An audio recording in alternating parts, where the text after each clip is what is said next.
Hello and welcome back to Coleslaw of My Consciousness. I've got another Amelia piece for you here today. This one's a little earlier than the last piece in the story was.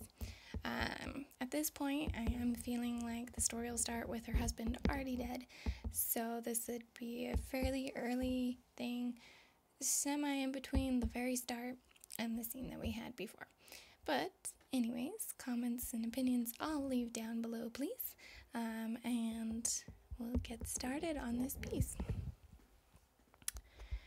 The smell of coffee stirred me gently from my slumber. It was the same familiar smell of Howard's coffee that had woken me up almost every morning of Melanie's stay. My sense of the smell also came with a bite of melancholy, though. This was the last day I could wake up to that one nice and familiar smell. Today, Melanie was going home.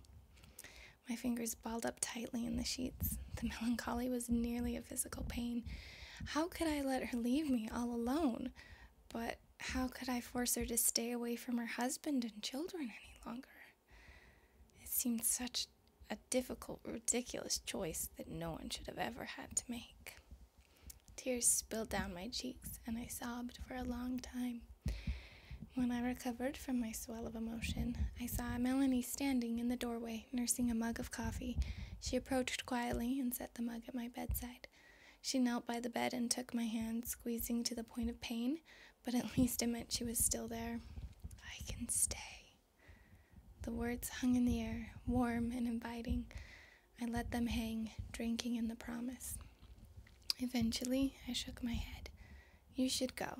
Your family misses you. I need to learn to take care of myself without Howard. There's too many things saying you should go, much as I don't want you to. Melanie nodded. Only if you're sure. I have to be. Howard wouldn't want me hiding behind someone else for safety. I'll always miss him, but I do have to move forward too. It's the hardest part of losing someone. I'll go finish packing, Melanie murmured with a sympathetic smile. I steeled myself for a moment, then picked up the coffee and breathed in its bitter scent. Alright, so this one was a little bit shorter, at least than some of the other ones that I've done, but I do feel like it's a fairly complete scene, and I like where it's going a lot, kind of how coffee is something that people really enjoy, but also is very bitter, and how the moment of having Melanie there, but having to leave, all of that, it seemed kind of fitting to use the coffee as a grounding point in that. Anyways, leave your comments for me. Tell me what you think.